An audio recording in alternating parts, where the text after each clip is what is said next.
Olá, turma. Eu espero que vocês estejam todos bem, na torcida aqui para que todos possamos vencer essa dura batalha que todo mundo está passando, nessa crise do coronavírus, ok? Mas vamos continuar os estudos, que é importante também, na medida do possível. Eu espero que vocês possam ver todo o material. Lembrando que, o que é que vocês vão ter que fazer a partir de agora? A aula fica liberada no sistema para que vocês possam assistir. Então, o professor vai gravar lá de Londrina, no Paraná, é jogado no sistema 2 dias depois do dia de aula, ou seja, se nossa aula é na sexta, então até terça-feira a aula vai estar liberada no sistema, ok? Aí, como eu deveria passar uma revisão do conteúdo depois da aula, não é? Depois do intervalo, e a gente não está podendo fazer esse encontro presencial, eu vou passar por esse método. Então, a gente vai fazer aulas online também, a minha parte, a aula do tutor, ok? Então, a gente vai agora para a revisão da primeira aula de Ética, Política e Sociedade. Lembrando que qualquer dúvida vocês podem me perguntar pelo grupo ou no privado pelo WhatsApp, ok? E se persistirem as dúvidas, a gente pode marcar uma transmissão ao vivo pelo YouTube para que vocês possam fazer perguntas e a gente interagir, ok? Então, eu organizei essa revisão como um exercício para que no período em que as provas forem liberadas, ou seja, quando nós pudermos nos reunir para fazer as provas, antes vocês tenham a oportunidade de estudar. Então, com o exercício fica melhor, ok? Então, olha, a gente vai, antes de continuar com o exercício, antes de irmos, inclusive, iniciarmos ele, a gente tem que discutir a importância da filosofia. Por que a gente está estudando no curso de administração esse tema? Só para deixar bem claro, se fosse um curso de medicina, jornalismo, engenharia ou qualquer outro, muito provavelmente também teríamos algo relacionado à filosofia, porque a gente tem que entender o que é que formou a nossa sociedade. Então, olha, vamos nos perguntar, por exemplo, a questão das mulheres. Por que as mulheres aqui no Brasil têm um determinado comportamento, mas se a gente for lá para os países árabes, lá no Oriente Médio, e para a Arábia Saudita, deixa eu ver, o Irã, por exemplo, por que as mulheres lá usam aquelas burcas, aquelas roupas pretas, cobrindo o rosto, tudo mais? Então, tem uma explicação histórica e filosófica, tem a ver com a formação dos povos. Então, eles têm uma origem árabe, uma série de costumes e filosofias e tradições que fez deles o que eles são. O comportamento deles é baseado na história que eles tiveram. E a gente também, nós temos a chamada tradição ocidental. A nossa cultura nasceu dos gregos e dos romanos, foi bem desenvolvido na Europa. Os portugueses trouxeram, que Grécia e Roma, obviamente, são na Europa, mas se espalhou e se desenvolveu mais ao longo do tempo, e os portugueses trouxeram essa cultura aqui para o Brasil, nos impuseram esse tipo de cultura, a forma de se comportar em sociedade, os valores que nós temos, inclusive a religião, a língua que nós falamos também, tá certo? Então é importante que nós entendamos o que é que aconteceu para sermos o que somos hoje enquanto sociedade. Porque nós adoramos certas religiões, porque nós não gostamos de outras, e por aí vai, tá certo? A forma de se comportar um com o outro, a liberdade que é diferente de outros locais do mundo. Então, tudo isso é explicado pela filosofia. Além do mais, quando você quer defender uma ideia, é importante que você entenda a chamada retórica, ou seja, a formação do pensamento, a forma como é defendido o pensamento, quais são os autores e escolas filosóficas que embasam aquilo que você vai falar. Tanto o que você vai falar, quando você vai fazer um discurso, quando você vai escrever. Quando a gente for escrever trabalhos acadêmicos no futuro, vai ser importante que vocês entendam que é importante citar filósofos, citar escritores que tenham algo a contribuir. Ok? Por isso que a gente tem que estudar esse conteúdo. Mas vamos lá, vamos agora para o nosso exercício. Primeira questão, pergunta. Desde o surgimento da filosofia até os dias atuais, a história contou com muitos pensadores e diferentes correntes filosóficas. Dessa forma, faça uma correspondência correta com as correntes filosóficas. Então, aqui olha, nós temos, primeiro, a filosofia contemporânea. Aí aqui, olha, em algum lugar dessas aqui está a descrição. O que é a filosofia contemporânea? Será que é aqui? Será que é aqui? Então é isso que a gente vai ter que responder. Ou é aqui, certo? Do mesmo jeito para as outras. A 2, a filosofia da Renascença. Depois, filosofia moderna e a filosofia do iluminismo. Então, olha, onde é que cada número se encaixa aqui, ok? Eu tenho aqui as letras A, B, C, D e E. E cada uma tem uma ordenação de números, para ver qual é que se encaixa nesses parênteses aqui. E a resposta é a letra C. Tá bom? Então, na letra C indica que nós temos inicialmente o 2. Então, olha, venho para aqui agora, olha, a explicação das correntes filosóficas. Então, a primeira seria o 2 aqui, olha. Então, minha caneta no computador não é tão bom, então o primeiro seria o 2. O 2 é o que? Filosofia da Renascença. Então, tem aqui a explicação. O que é a filosofia da Renascença? Foi marcada pelas descobertas de obras de Platão, que é um grande filósofo grego, de novas obras de Aristóteles, que também foi um grande filósofo grego, um grande pensador da humanidade, e também pela recuperação das obras dos grandes autores gregos e romanos. Então, a Renascença marcou esse período, certo? Lembrando que, novamente, eu tenho que insistir, antes de vir para essa revisão, vocês já devem ter visto a aula do professor lá no sistema, para entender do que eu estou falando. Então, eu estou falando rapidamente do que é essa questão aqui da Renascença, mas lá ele foi bem mais profundo, então está muito mais claro lá, que é só um exercício. Eu não posso explicar do zero aqui, você tem que ter visto lá. Depois, deixa eu mudar a cor da caneta. Na letra C está indicando que o próximo é o 4. Está vendo aqui? Então aqui eu teria o 4. Tá certo? Então o 4 é o que? Filosofia do iluminismo. Muito bem.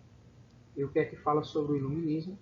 Os filósofos tinham o propósito de jogar luzes nas trevas. Eu vou deixar sublinhado aqui para explicar melhor o que significa isso. Em que se encontrava grande parte da humanidade. Então, olha, antigamente, as explicações para todos os fenômenos que aconteciam eram atribuídos a questões relacionadas a tradições ou mesmo à religião.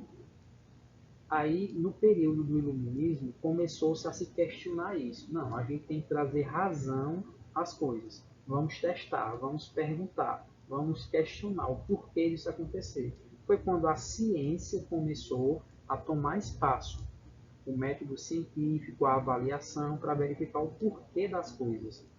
Esse momento também é marcado por questões relacionadas a questionamentos políticos. Antigamente, você tinha, isso aqui é sobretudo na Europa, tá certo? Na Europa, você tinha os países que eram governados por reis. Então, os reis eram soberanos e mandavam nas suas áreas. E alguns comerciantes que queriam fazer negócios com outros locais sem pedir permissão, tanto ao seu rei quanto aos outros, começaram a questionar isso. Por que eu não tenho a liberdade de fazer os negócios, de crescer e oferecer meus produtos lá fora? Porque eu tenho que estar perguntando ao rei. Então começou-se a desafiar o poder dos reis e esse período é chamado de iluminismo. Tá certo? Por isso que chama aqui, ó, jogar luzes nas trevas. Sobretudo porque havia uma tradição muito forte na época do poder da Igreja Católica, tá bom? Então a ciência veio para combater essa tradição nesse momento. Muito bem, então vamos agora, deixa eu voltar para a caneta vermelha. próximo é o quê? Na letra C, o número 1. Então aqui, olha, eu teria o número 1. Opa, tá meio mal escrito, mas o 1 é o quê? Filosofia contemporânea. A filosofia contemporânea, aqui, olha, é a filosofia do século XX. Então, a partir do ano de 1901, nós temos o que é chamado de filosofia contemporânea, que é a mais próxima da gente, tá bom? É onde a gente se encontra nesse momento. Então, a partir de 1901, todos os pensadores que nasceram, todas as filosofias que foram pregadas são conhecidas como filosofias contemporâneas. E, por fim, deixa eu mudar novamente a cor. Na letra C, eu tenho o 3. Então, aqui seria 3. Ó. Teria que escrever o 3 aqui. Imagine que é um 3 bem feitinho. Tá tanto não, né? Mas dá para entender. E o 3 é o quê? Filosofia moderna. Filosofia moderna. Então, toda a filosofia que se desenvolveu durante os séculos XV, ou seja, aqui a partir de 1400, do ano de 1400, passando pelo século XVI, pelo século XVII, século XVIII e século XIX.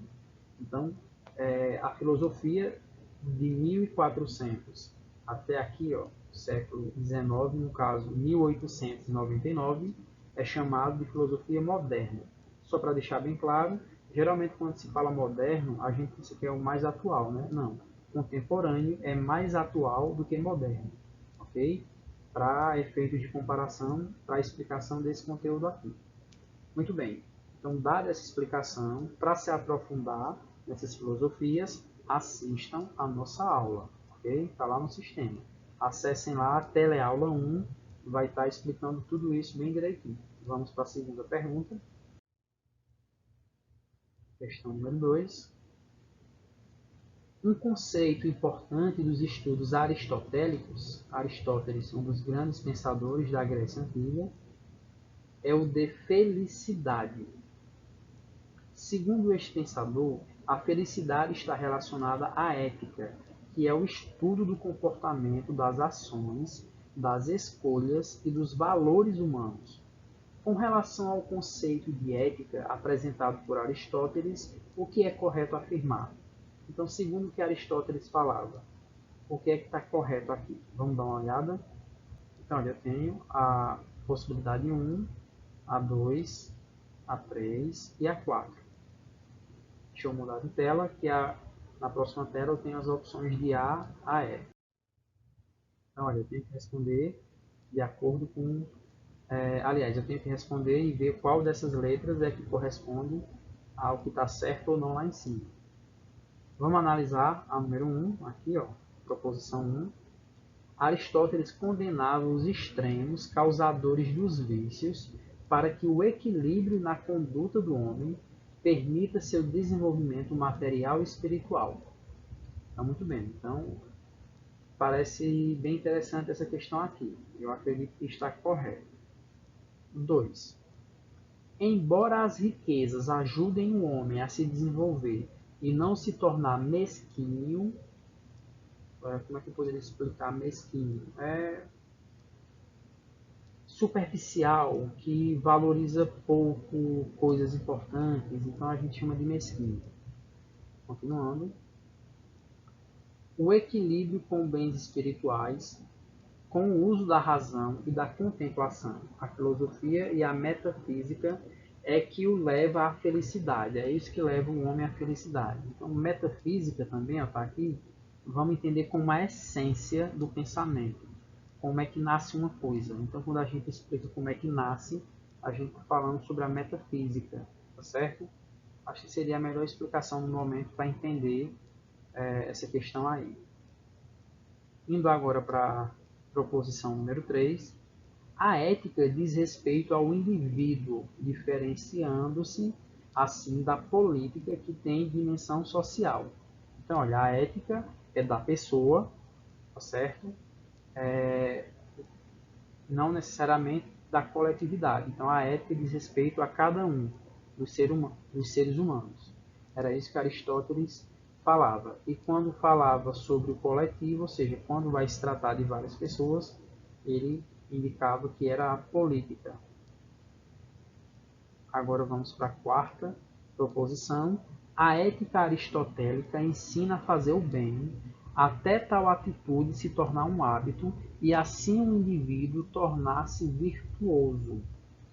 Praticando o bem, chega-se na finalidade, que é a felicidade. Então, qual dessas opções é a correta? Aqui, olha, letra E. Todas as afirmativas estão corretas. Correspondem, então, ao pensamento de Aristóteles. Vamos agora para a terceira e penúltima pergunta. Fala aqui novamente sobre o iluminismo. Vai cair bastante essa corrente filosófica. Então, o iluminismo foi um movimento intelectual que forneceu as bases ao pensamento que conduziu os ideais das revoluções burguesas. Eu vou explicar para vocês já já.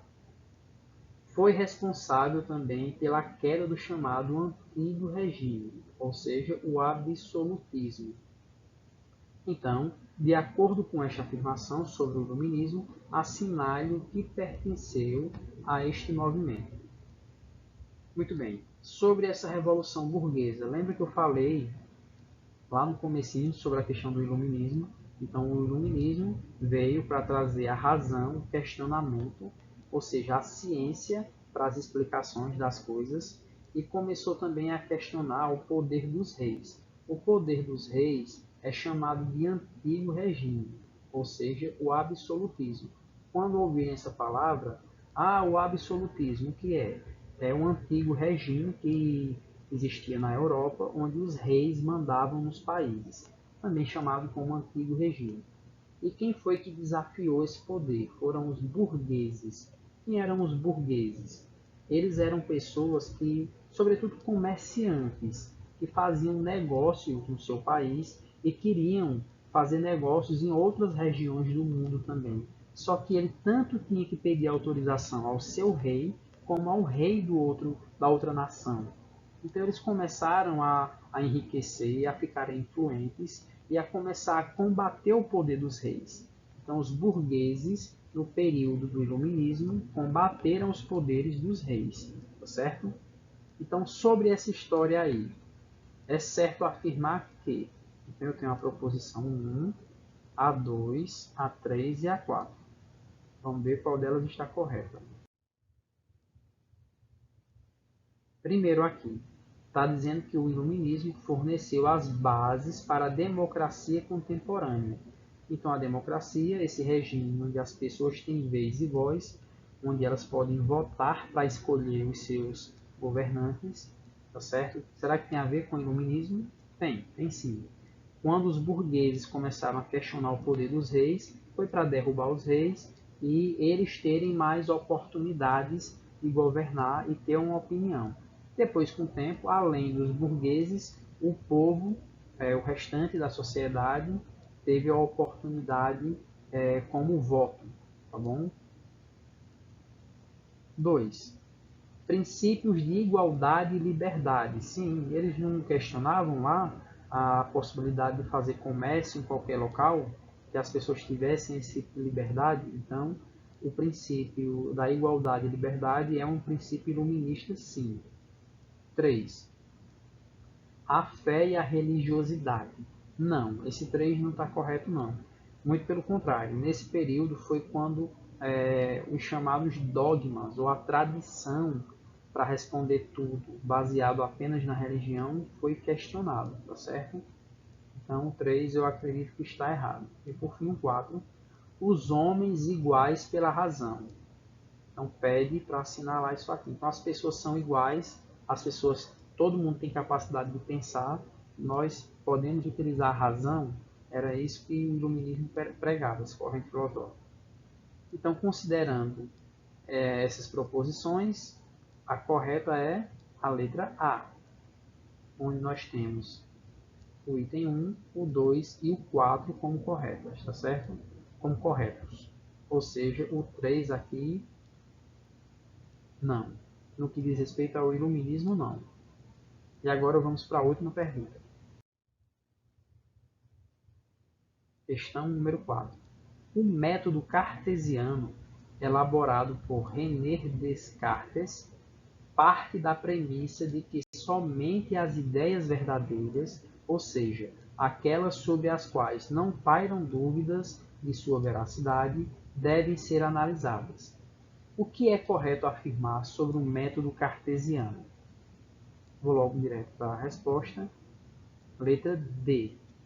Então, olha, Descartes considera que não se deve levar à exposição do método científico aquilo que é evidentemente falso, mas também adverte sobre o cuidado de não prejulgar precipitadamente as ideias como falsas, passando pelo processo de verificação nas etapas do método. Então, olha, ele criou o chamado método científico. Então, a partir desse momento, as coisas para serem comprovadas teriam que passar por esse método. Era um método de testes. Então, se eu queria falar, o céu é azul, eu tenho que explicar por que, que o céu é azul. Então, tem que considerar que existe o Sol, que o Sol emite luzes, essas luzes chegam até a Terra. Então, os cientistas começaram a verificar o porquê disso acontecer. Como é que a gente sabe dessas informações? Tem que ter um teste para você comprovar aquilo dali. Assim como antigamente tinha, pessoal, por exemplo, questões relacionadas às doenças. Fulano, ele adoeceu porque ele tem esse tipo de comportamento, porque é uma má pessoa, porque desrespeitou a religião, e a ciência já dizia não é em função disso. Ele adquiriu por isso, por aquilo. Não é porque ele desrespeitou isso ou aquilo. Ele adquiriu a doença porque existe ou um vírus ou uma bactéria, tá certo? Então, para que isso fosse comprovado, tinha que ter um método científico, tinha que ter uma avaliação, um teste. Que na aula o professor está explicando bem direitinho. Eu sugiro que vocês vejam lá para entender, porque isso é assunto de prova, ok? Muito bem. Então, chegamos ao fim da nossa primeira revisão. Eu espero que tenha sido útil para vocês. Lembrando que qualquer dúvida podem me mandar uma mensagem pelo WhatsApp. Eu vou tentar emendar com essa minha revisão o vídeo do professor Mário Sérgio Cortella falando sobre filosofia. É bem interessante. Deem uma assistida, tá certo? A partir de agora. E, se for necessário, no futuro, discutir um pouquinho mais desse conteúdo, a gente faz uma transmissão ao vivo pelo YouTube. Combinado? Então, um grande abraço para vocês. Até mais.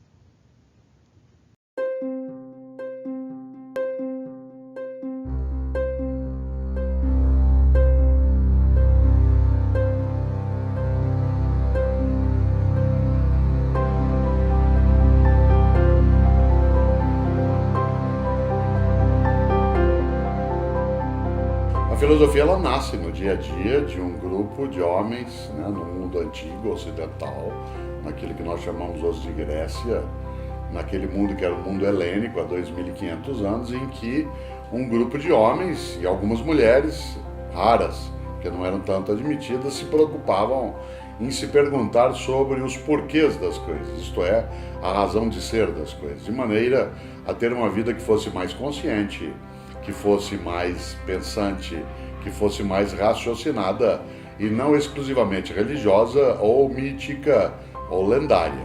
Por que as coisas são como são? Qual é a fonte do poder? A vida tem um sentido? Os números no mundo da matemática, eles expressam uma verdade ou eles são uma invenção humana? Existe uma divindade? Existem divindades? Essas divindades, elas têm ação sobre nós? Qual é a origem do mal? Por que nós morremos? Quando morremos, tudo morre? Há algo em nós que persiste? Essas são perguntas que a humanidade se coloca há séculos e que, de fato, estão conectadas ao nosso dia a dia. Por isso, a filosofia nasce, né, com esse tipo de preocupação. O pensador que criou a palavra filosofia foi Pitágoras, né, o grande matemático que enxergava nas realidades matemáticas, especialmente nos números, uma certa ordem. E, portanto, uma ordem que o humano, a humanidade, no seu dia a dia, poderia compreender, capturar, utilizar. E por isso, sim, a filosofia ela está ligada as nossas grandes indagações. Muita gente diz que nós precisamos de filosofia para aprender a pensar. É claro que não, né? Porque pensar é um atributo atávico da nossa espécie. Nós nascemos com essa possibilidade, mesmo que a filosofia não existisse, isso seria possível. Outros diriam, não, pensar é pensar bem, não é como pensa, por exemplo, um outro ser, como pensa um outro animal. Mas não necessariamente, porque você pode pensar e pensar mal, e a filosofia também tem e teve os seus maus pensamentos. Por exemplo, vários filósofos equivocados. O nazismo tinha seus filósofos, as ditaduras têm os seus filósofos. Nem sempre o pensar filosófico é o bom pensar e nem sempre ele é crítico. A filosofia ajuda a indagar, escapar de algumas obviedades e introduzir na vida algo que é necessário para crescer, inovar, avançar, que é a suspeita. A suspeita em relação ao modo como as coisas são, será que elas são desse modo, de fato? Filosofia se assemelha um pouco a algo que sai do óbvio e, portanto, entra para nós, né, numa outra percepção. Mas saber colocar ponto de interrogação naquilo que parece óbvio é um movimento filosófico.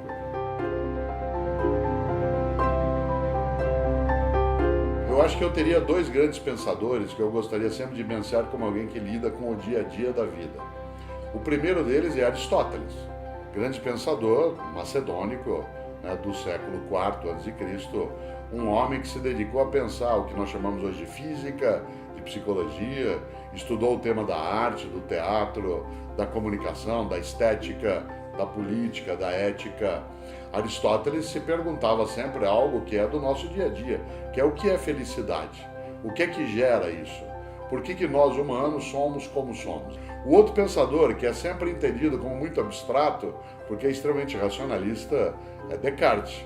O filósofo Descartes, um filósofo que nasceu em 1596, ele morreu em 1650, portanto ele pegou a quase totalidade da vida dele no século XVII, mas que levantou uma grande questão.